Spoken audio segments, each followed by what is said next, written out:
talk about that, and we're going to set the scene for how we're going to have these conversations and how we're going to handle these reflections. We're going to share a little bit of preliminary research from the American Psychological Association about students and their understanding of race. We actually have our own school psychologist here as one of the folks that you'll be hearing from today. So there's a nice pivot point from our purpose to the work that we're doing today. We're going to spend some time as a group reflecting on our own experiences with race.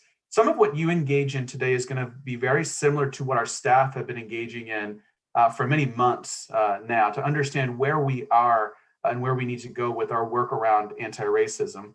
We're going to talk about the concept of normalizing conversations about race. We know fully that conversations about race get people's hearts pumping. They can create anxieties because they can certainly be uncomfortable. And know that as you're feeling that as an adult, there's also some of that going on with our students as well. And so we want to talk about why it's necessary to normalize these types of conversations, which then is going to lead us into some work about how to talk with kids about race. And so we're going to talk about how you can continue these conversations at home, and we're going to provide you with some resources there. So that's our agenda for today. Again, you're joining us for the 11:45 session, but we also have a session later on this evening for the parents that fits their schedule better. And so what we're going to do is we're going to do some introductions so that you know who you're working with today. From the school team, my name is Greg Mullenholz, and I am the very proud principal at Ashburton. And who else do we have with us? I can go. Hi, everybody. I'm Carol Vicaria. I'm the school psychologist at Ashburton, and I'm excited to be joining all of you today. Hi, I'm Robin Strauss, school counselor. Glad to be here. Hi, good morning. Abby Locke, assistant school administrator. Thanks for being here this morning. Hi, everyone. Good morning. My name is Yael Aster. My pronouns are she, her, and I'm one of the restorative justice instructional specialists with MCPS. And so where Yael comes from a different office, I can tell you that she's very much been a part of the Ashburton staff community for many months now. So we definitely, especially in this virtual setting, do treat her as one of our own. So we're going to talk a lot about the work that we're doing with you all. This is coming from parent survey feedback around what we want to do as a community to really set ourselves up to be an anti-racist school community. So we've done introductions. When we talk about our work for today, we do have some shared language. We know that the ideas of race, racism, racist, and anti-racist can mean different things to different folks. We want to be clear on how we're defining it. And so race is very much a social construction. I'll show you a slide here that gives an example of that in a second. Historically, it's meant to separate groups based upon physical or other perceived differences, primarily the color of one's skin. Throughout history, that definition has actually changed on what someone's race may or may not be. And it tends to be something that we use to divide politically or socially, that we determine that there are rights that are given to some and not others. Racist for us is a policy, an idea, a belief, an action that essentially makes one group superior and one group inferior based on the way that they're defined racially. It is not necessarily, and I think the thing that can be off-putting for folks is that we don't use it in the pejorative sense. It's not meant to label somebody negatively. We simply are calling out ideas, policies, doctrines, and beliefs so that we can then address them as racist. I'll skip to anti-racist because that's essentially confronting racial inequality. And we talk about our inequities. We talk about anti-racist it's not a passive state. It's a very active approach where we look at who we are and what we do. We label things as racist, and then we work to counteract them. At the school level, that really is what we're working to do to benefit all of our students, is to make sure that we are always with a lens of racism and anti-racism to make sure that all of our kids have the very best when they walk through the doors of Ashburton. And to define racism, it's the marriage of an idea and a policy that normalizes that racial inequality. Some of the things historically were normalized, and we talk about different time periods in America. There were racist ideas and racist policy that normalized inequality, and that continues today. And it's sometimes a little harder these days to pick out because it's not as overt as it used to be. But our work is really to look at, again, who we are and do we reflect that we're working to the best in the best interest of all kids. So when we have these conversations, and I think this is important framing for us, you speak your truth and I speak mine. My experiences with race are my own. I don't represent a group. I don't represent white males. I don't represent all school principals and what their perceptions or their experiences are about race. Each of us comes from a very different place and has our a very unique background and set of experiences that drive our thinking about race. We should also agree that there is going to be some discomfort in these conversations. You can sometimes feel it physically. That's your brain kicking in to make sure that you feel comfortable. So you will experience some discomfort. We ask that you stay engaged. Stay with us. These are very meaningful conversations, and again, we're looking at them from the community lens, and so we want the entire community to be engaged. And then, spoiler alert, we're not going to solve all the world's problems in a 1-hour parent workshop. As we talk with our staff, this is a journey. We're continuing to grow and to develop as anti-racist people. So we are going to expect and accept a lack of closure. We won't come to the end of the 60 minutes and have all the answers figured out. So those are the agreements that we've been operating on as a staff, and we would say that that very much is how we're going to carry ourselves forward in this conversation. And so I mentioned earlier about the social construction of race. I love using this visual when I work with staff and others, how this is from the US Census Bureau. And over the history of America, who you are racially could change depending upon which census you were taking. Census is often used to count people. Race is a category that people were counted on. And in all honesty, the census, is representation in Congress, it's funding that comes from the federal government, so on and so forth. But again, you'll have access to all this information, but you can see just in this visual how who you are as an individual racially could change about every 10 years as to how you're counted. And so again, this is a part of the journey, and we're working to counteract some of the racist ideas or racist policies that might have come out of some of this, as well as some of the work that we're doing at the local level. With that, our purpose. So we know that these conversations can be uncomfortable, and there are some that believe that children don't become conscious of racism, and racist ideas until they're in middle school. And I think that's probably more likely that they're more prone to articulate it more easily. But the American Psychological Association talks about babies as young as 3 months having a racial preference for facial features. 9-month-old being able to categorize faces.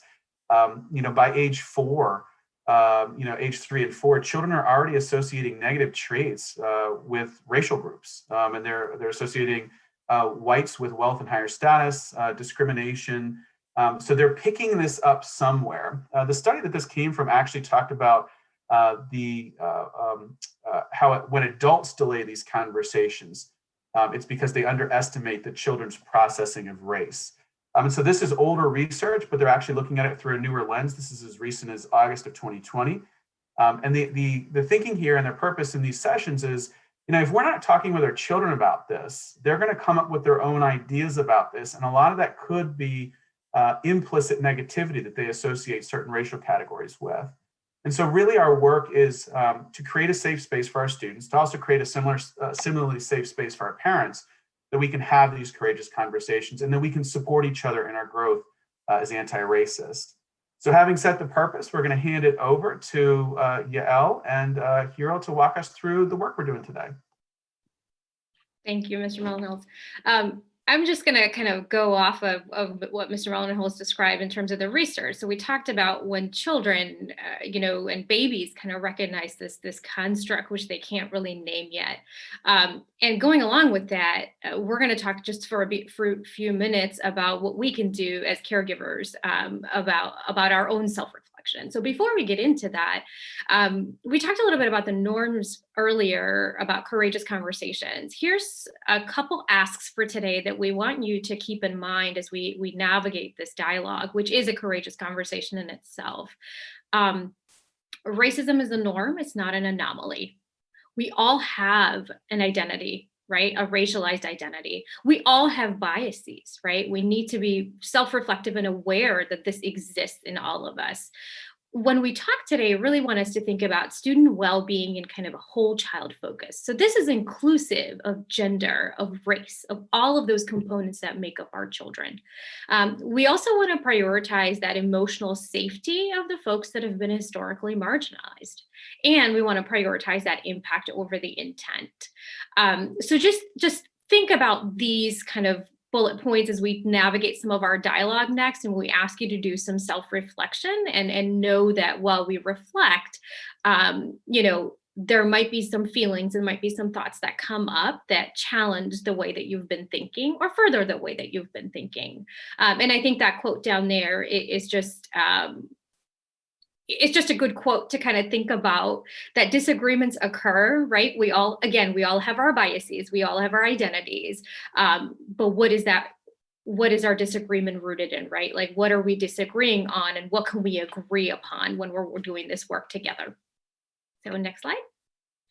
What I want you to do is, I want you to take a couple minutes or a minute or two to think about a couple of these questions. You don't have to think about all of them, but just pick one that might resonate with you. And I invite you to do some self-reflection and thoughts around what might your experiences have been. What are your earliest memories, right? Like, what messages did you receive around race? How has that impacted you? And what relationship do you currently have with your racial identity? So allow yourself some time to really self-reflect and think about this for a few minutes, and then we'll get into some further dialogue around that.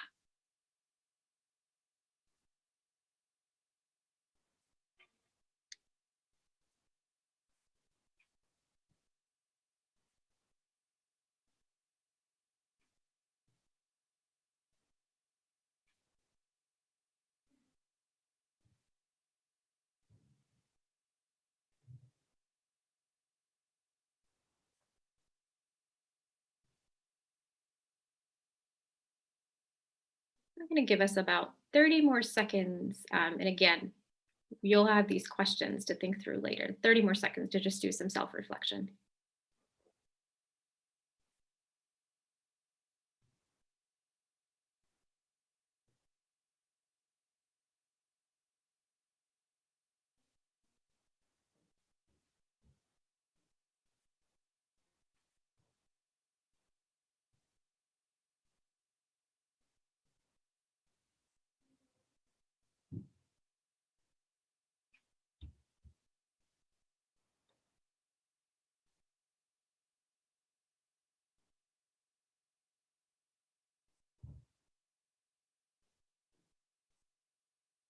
So thank you for engaging in that self-reflection, and we'll move to the next slide.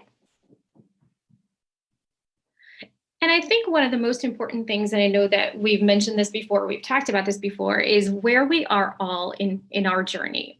Each of us has an individual journey, right? We are all in different places, and we recognize that, and we know that, where I am today is not where I will be 6 months from now or a year from now. And it's not where I am, where I was 6 months ago. So we're all learning and growing. So think about where you are in the context of your journey. There might be some discomforts, and there might be some courageous conversations that you've had with yourself, with your families, et cetera, right? So we all have our own individual path around this process, and that's okay and completely normal for when you engage in this kind of work. So think about that as we navigate the rest of this PowerPoint. I'm going to turn it over to Yael. Thank you so much. And I love the language of journey, and where I am today is not where I was 6 months ago, and hopefully not where I'll be 6 months from now as I continue to just like stretch and grow and deepen my learning and my action in this work. And that has certainly been my experience personally, professionally. And so I want to offer you just some things to think about as we get into some dialogue today, and the suggestions that I'll offer you for continuing conversations with your learners.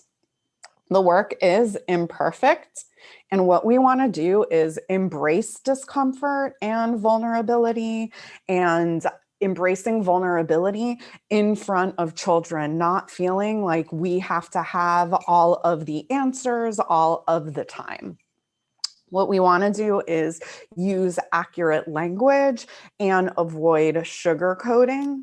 And the strategies that we're going to give you today are based in research, and we have pulled from experts in the field. It's okay, again, to not have all the answers. Some of the richest experiences I've had with learners has been not having the answers myself. And I say, I don't know, let's learn together. And engaging in that inquiry with kids has been really powerful. And lastly, it's okay to get it wrong. I've gotten it wrong, and I just go back and make it right once I realized I got something wrong. And that could look like in the moment. And this is more when I felt like I needed to have all of the answers. In the moment, I have misspoken, and I've had to like reflect and come back the next day and, you know, own that with learners. I will say the more I embrace discomfort and vulnerability, the more like in the moment I feel okay saying I don't know. And that has led to me like misspeaking less in a moment. So one of the main offerings I want to give you is to normalize having conversations about race. And what that means is we want to keep it organic and not an event. And what I mean by that is not an event when something happens in society, in the news, not an event as in like the first Monday night of the month, we are going to talk about race and racism, but it's something that we're going to develop our capacity to discuss and normalize and routinize as part of just like ongoing conversations that we're having. And those are some suggestions that I'm going to offer you right now. First and foremost, nurturing curiosity and taking an inquiry approach.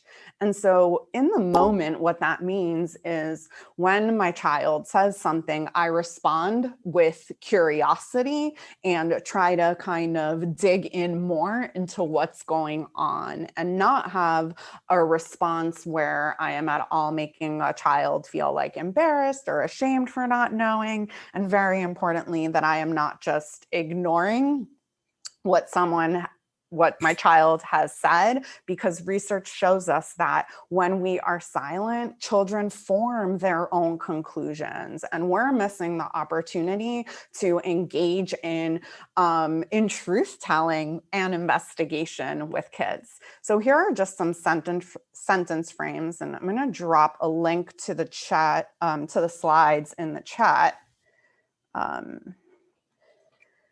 So I have used the strategies, the questions. What do you know or think about, let's use the example of racism.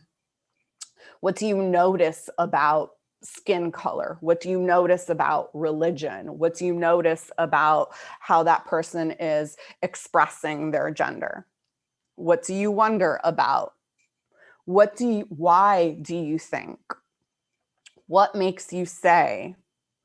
What do you want to know about, and what should we explore about?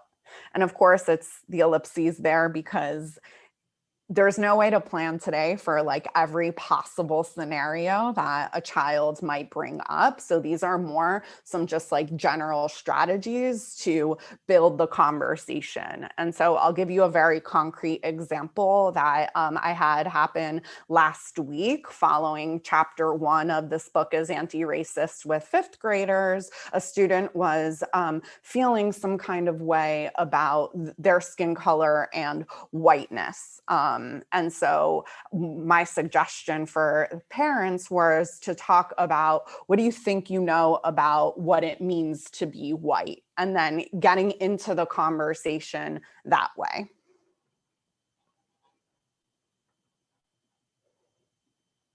Another way that we can normalize having conversations is through analyzing the movies, TV, video, books, news, YouTube, TikTok. I can't keep track of all like the social media that kids are engaging with.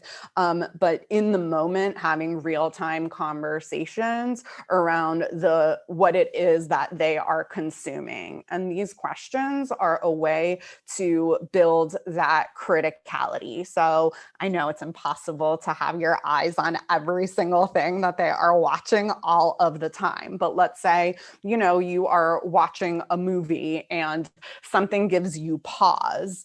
In the moment, I think it would absolutely be appropriate to stop the movie if you can and think through out loud why it is you're stopping the movie. Oh, I'm a little uncomfortable with this scene. Why am I uncomfortable? And then maybe in the movie, they're making a generalization about the Latinx community. And then you talk that through with kids and then go back to those inquiry stems to try to dig out what it is kids know or think they know or what they've seen before. So these are just some techniques that I have found helpful to having conversations in, again, like a more natural and organic way.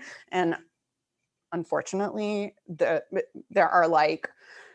bias, there's racism, and it is more often than not in subtle ways, not overt ways that we are bombarded with it. And so if we are engaging with kids using some of these strategies, it becomes a routinized part of conversation. And then in another workshop, we'll talk about then like how we can build on that and take specific actions. And it's another way that we're developing our criticality and what Dr. Barbara Love calls critical liberatory consciousness, so that we can name it, recognize it, name it, and take action. So stay tuned for our next workshop where we'll get into that a little bit more deeply. So now specifically, we are going to get into some kids' wonderings. Yeah, thank you. So one of the things that we wanted to do was kind of hear from you about what you may potentially be hearing from your own children or what you anticipate when having this courageous dialogue. So a couple of things that we thought about might be questions around this were, like Yael mentioned, like, why am I feeling some type of way about being white? It may not be expressed in that specific way, but you can certainly, you might hear some of that from your children, right? You also might hear, where do I and where do I not fit into the dominant culture? Not said that way, but certainly a theme around that. And we want to be able to support you in responding to that too. And the other theme around just things that kids might ask or children might ask are this sense of belonging, right? Like, do I belong in a certain identity? Like, what is my identity and what does that mean for me? Some can be very kind of explicit questions around that, and others may just be like wondering questions about friendships, social interactions, etc. So what we want to do is we want to invite you to use the chat feature to let us know if you have any questions that have come up. Maybe you've already responded to them and we'd love to hear that too, but how can we kind of support, what you're hearing at home? And what we're going to try to do we're going to try to answer most of these live, but we also are going to take some notes because we want to be comfortable with saying, we're not quite sure yet. We're going to look into that and we're going to come back to you about how to best respond to some of that. So please use that chat feature. We wanted to just add some engagement. And Greg, I don't know if you want to say anything more about that, but we're happy to kind of address some of what you're hearing at home right now. No, I'd say, some of the simpler questions, I have a 6-year-old and he's conscious of race in the sense that a lot of the stories around Martin Luther King and Rosa Parks, the things that we share, in February and beyond, a lot of his questions, even at 6, are why. And he can take me down the rabbit hole of the socio-political piece, but I think he's just wondering, why is it that sometimes people are given something where others are not? My 10-year-old will often ask me questions because we've started using the phrase, when she talks about Martin Luther King and Rosa Parks, we talk about, and that's great, and there's still work to be done. And then she wants to know very much, so what does that work look like nowadays? And so we've had conversations around, the prison populations and wealth and everything else that we see. So the questions that they ask are going to be very different. I'd love to see you all, if you've heard these questions or any types of questions from your kids, just drop them in the chat. Sometimes even seeing that I'm being asked the same question, is affirming that I'm in the same position.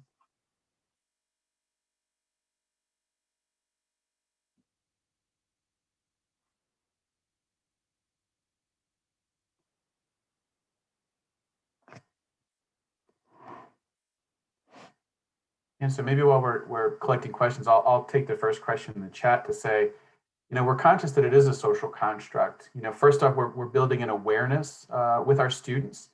We're making sure that as much as we talk about how race has been used to oppress, we're also looking at it from a celebratory standpoint, right? To make sure that students, as a part of their identity, we're celebrating the good as much as we're addressing the inequality. And so I think ultimately the end goal is, again, to give our kids that space to help them understand race, because we often avoid these conversations, but they have questions. We have them on, I guess when we had a playground, or we had them on the playground, and soon again we'll have them on the playground.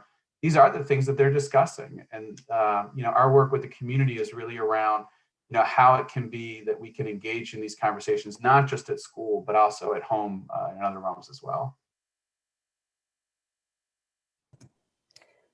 I think if I may add to that question, thinking about it being, yes, it is a social construct, and it is still, folks are treated differently because of the color of their skin, though it is a social construct. And it also is a large part of folks' identities. And for those reasons, we want to make sure that we are honoring difference, and that we are also affirming and celebrating folks' racial identities.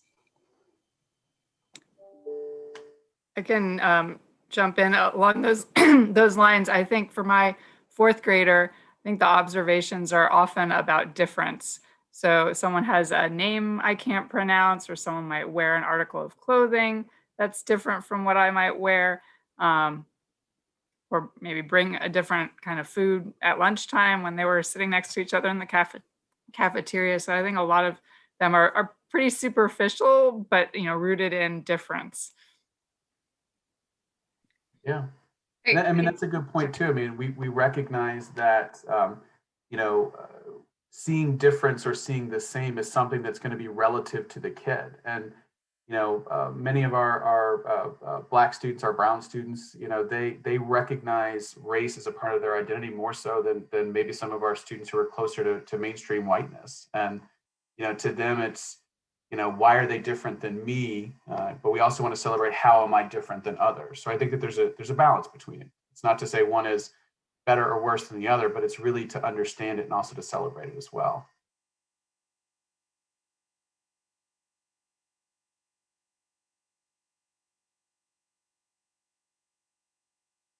So I love Sarah's question here, because I think this is something that comes up a lot. We do have students from time to time who identify something that somebody said as racist, or something that somebody said as racist, and we engage with them in conversations about what that actually means. Just because he didn't give you the ball doesn't make it racist, right? We talk about what that means on the playground, in the classroom. And again, these are some of our youngest learners that we're having to engage in these conversations with, because they don't have a clear understanding of what it is they're saying, and actually can be damaging to the relationship with somebody if we don't talk about it. Yeah, and I'll add to that is, it's great that you're already discussing that as it comes. And I think sticking to the facts with that is probably the most important, and continued dialogue around that. If you ever see other opportunities and different conversations to remodel that, is really, really important for our kids, because they learn from us. So absolutely. And I think with the exposure of social media and what's on TV, these are going to be very natural questions that kids come up with. But again, I think sticking to the facts, developmentally appropriate, and sharing that back and forth dialogue is probably the most important, because you're supporting that inquiry, right? You're going back and forth around, why did you think that? Or how can I clarify that? But it's wonderful that you're doing that already. And I think it would be helpful specifically, and it's something that you hear a lot in middle school, like kids are throwing around like saying, oh, like that's racist, without, it's clear that they don't have like the definition of racism. And so it's an opportunity to talk about the difference between prejudice and racism, and how there is like that power, institutional power and misuse of power, as it were, when we're talking about racism. And so specifically, if a child points out something is racist, I would use that inquiry. Well, tell me what makes you think that, so that you can understand specifically where they're coming from, and then maybe explain the difference between racism and prejudice, and also affirm like, wow, I really appreciate that you are looking for this and you are calling it out when you see it. Let's make sure we're using the right vocabulary for what it is you're seeing. And then also to acknowledge racial insensitivities in the media. I think just pausing and naming it. And that is also then building your child's stamina, if you will, to name injustice when they're seeing it. I can respond.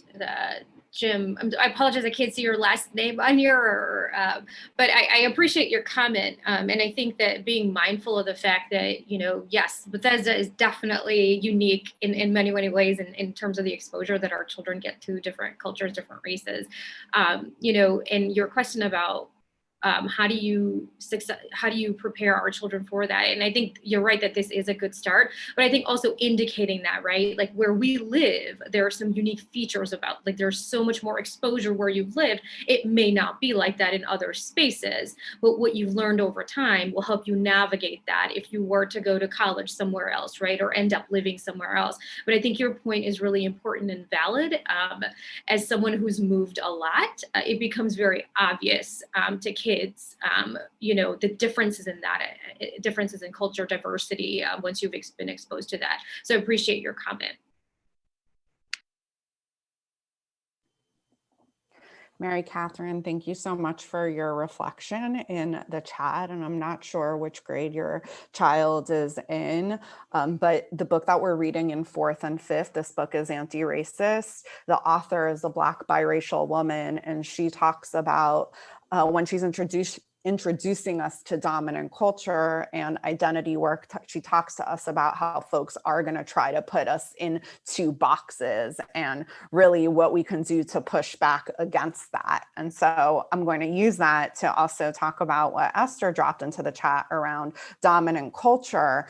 And that's related to one of the questions I got about a child feeling some kind of way about being white. And I wonder if maybe the author's note of the book was not read. So there's an author's note and then a letter that she writes to readers. And within that, she talks about her why for the book, and also why it is that she is centering people of the global majority, having lived her entire life where dominant culture is what's elevated and what's made to feel superior, and who is made to feel inferior, right? And so it's not that she's against she doesn't, I wouldn't say she's instigating a hate of dominant culture, but she's trying to recognize that it is a dominant culture put in place and kept in power by the folks who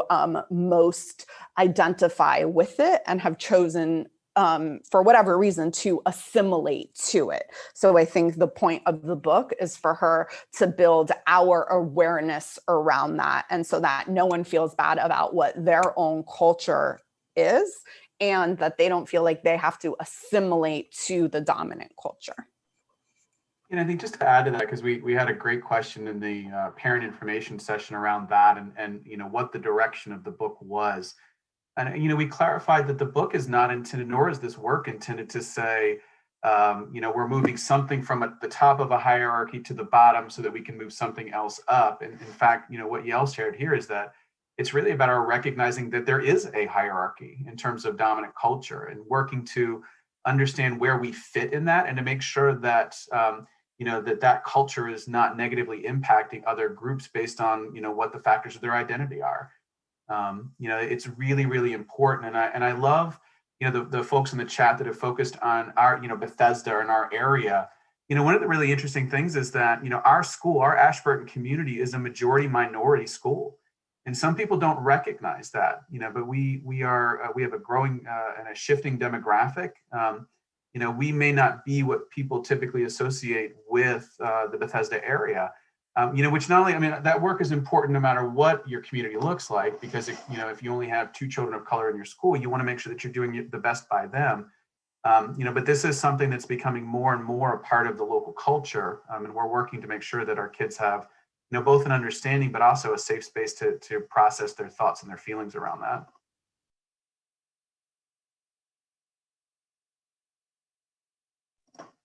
So I can share that we did record the session about the book, and I can send that out as a link. What I'll likely do is send that out as a next step. We had it posted for a while, we took it down, so I can send it out as a direct link to you, and I'll probably do that in my community update this weekend.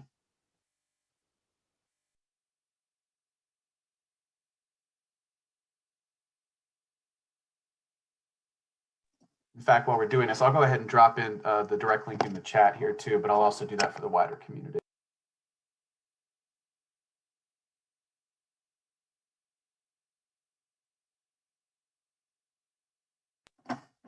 So I love, I'm going to jump in on Henry's question, because we actually had a conversation about this earlier. When we tend to think about anti-racist policies, people tend to take it and narrowly focus it down. I know there's some work in some of the high schools in Virginia about magnet admissions and things like that.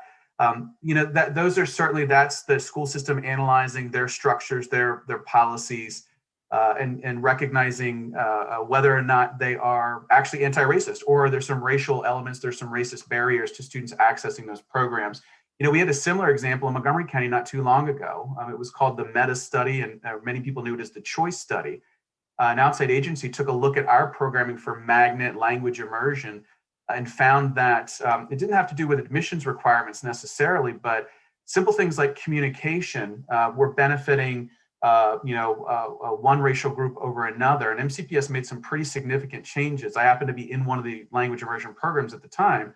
And we saw a pretty significant shift in the way that MCPS approached that. You saw some great things come out, like universal screening for the gifted and talented programs, rather than require a parent to drive on a Saturday to a testing site to have their second grader tested, or their third or fourth grader tested for these programs. MCPS said we need to do right by all kids, and we're going to actually eliminate what is a somewhat racist policy, and we're going to just provide this to all students. We're going to screen all students so that all students have access and opportunity. So those are great examples, but I think we're talking about small pieces of a larger puzzle here. So those are just some local examples I can talk about there.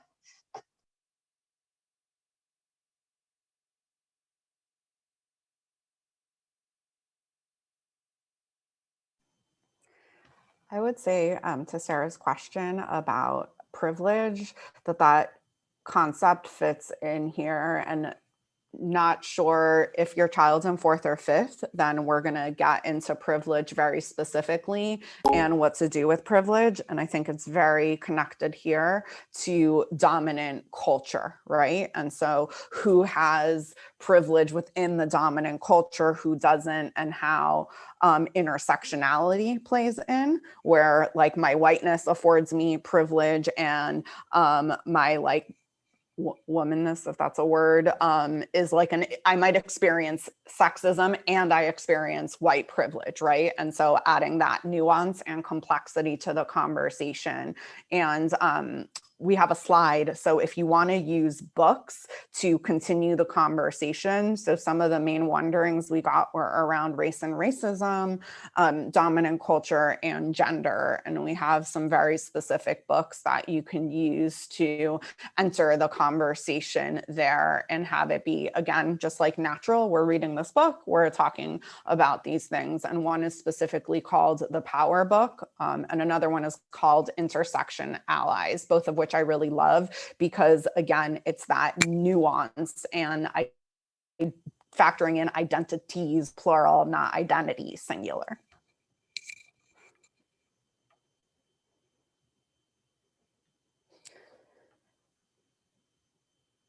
I'm looking at Henry's question, how does anti-racism relate to Asian identities? And so I would say that when we're talking about anti-racism, we're talking about it as it relates to all racialized identities, not specifically to anti-Blackness, which is oftentimes the context that we hear about. And so going back to what I was just saying around nuance, privilege, and power, how these are not binary.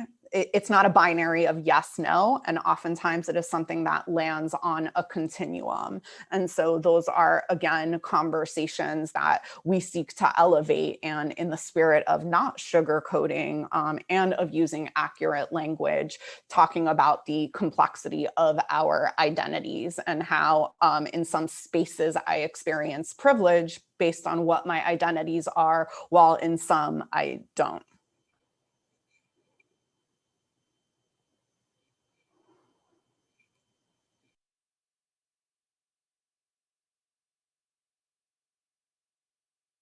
So I'm seeing dialogue around pointing out similarities as important as celebrating our differences. And the framework that we use is called anti-bias education for young children and ourselves. And that's also the framework that Tiffany Jewell uses. And within that, there is a lot of direction that we're given to talk about similarity and difference. And that is, again, using that like more accurate approach to conversations with kids. Whereas I don't know about folks on this call, when I was growing up, it was very much like an I don't see color, we're all the same, we're all people, we're all humans. And so what we want to do is say, yes, we have similarities and we have differences. So it's very much a both and within the same sentence.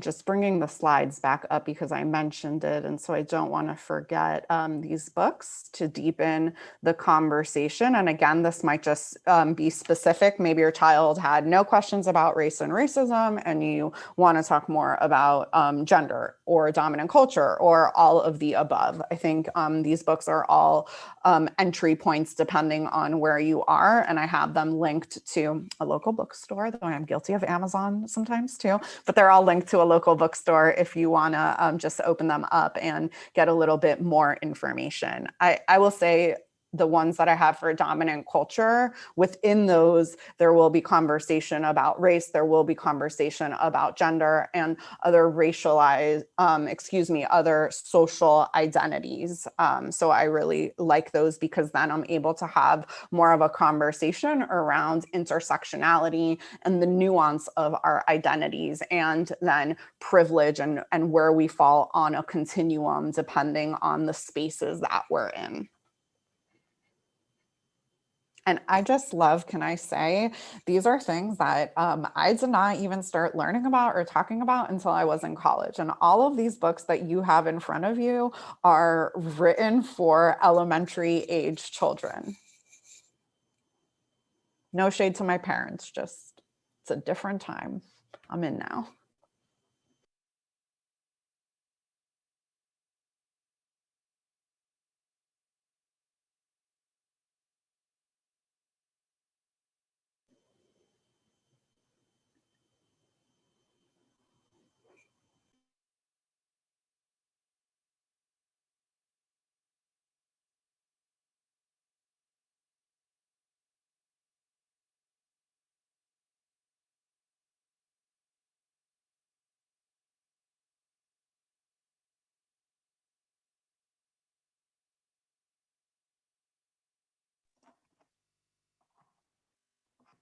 So I think the chat is winding down a little bit, but kind of to bring it back, what I really enjoyed is, there's conversations about how do I work with my children at home, and what does this look like from a systems level? And we know that race is one lens, but it's a critical lens for us to be exploring.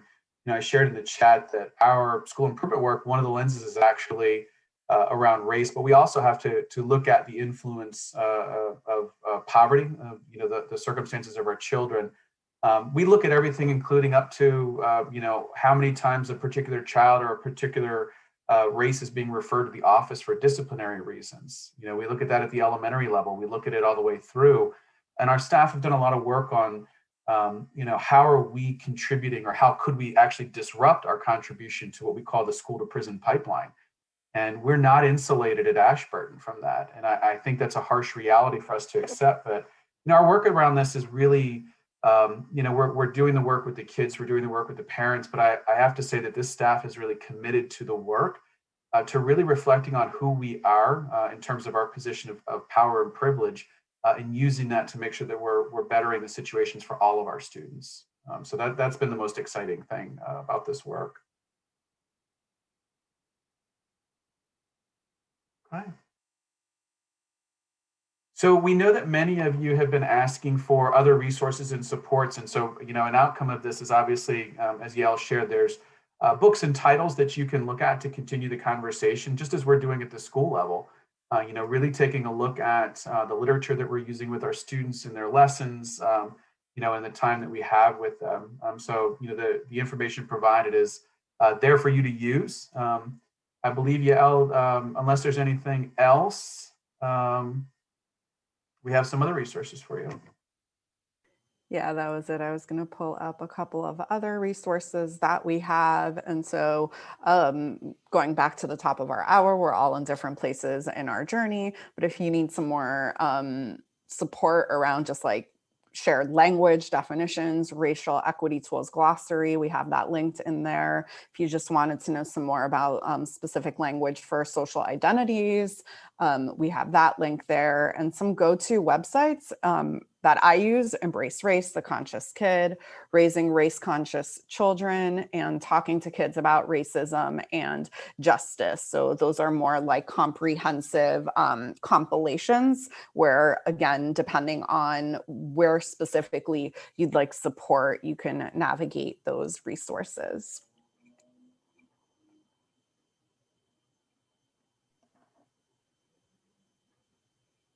Okay. So that brings us to the end of this session. I want to say first, thank you for being here. We've never done this before, and I think that this is something that there's a high appreciation for, a high value in. Certainly our staff have committed to the work. As I shared in the info session, our staff at any point in time could have said, "This is too much. We've got a pandemic, and we're reopening, and this." And they've understood the importance of this work, and they have committed to it. And so, we appreciate you being here with us to join in on that journey. Obviously, as we shared at the beginning, there will be future sessions. I think I was a little ambitious in sending out exactly specific dates and times for those. The reopening structure and schedule is disrupting that slightly, but they're approximately going to be where we talked about them being. And then, as we said, we'll be sharing this information with you as a follow-up there. Some of you, I'll pivot now to say, some of you are probably wondering what's next with the reopening. Please check your mailbox, your email box around 6 p.m. this evening for the confirmation selection letters. I'm working today to process all of those through the ConnectEd system, and they'll contain some information from whatever the outcome of today's board meeting is. So I know that that's high on people's minds right now, but they are expected this evening. So you're getting kind of a first glimpse as to what that looks like. I want to thank Yael and Hero for being our presenters today. They're obviously passionate about the work and what it gains for our students in our community. And I do want to thank them for taking the time both today and tonight for being there. And again, I want to thank all the parents for joining us today. So with that, we appreciate it. And you all have a wonderful rest of your Tuesday. Bye-bye, everybody.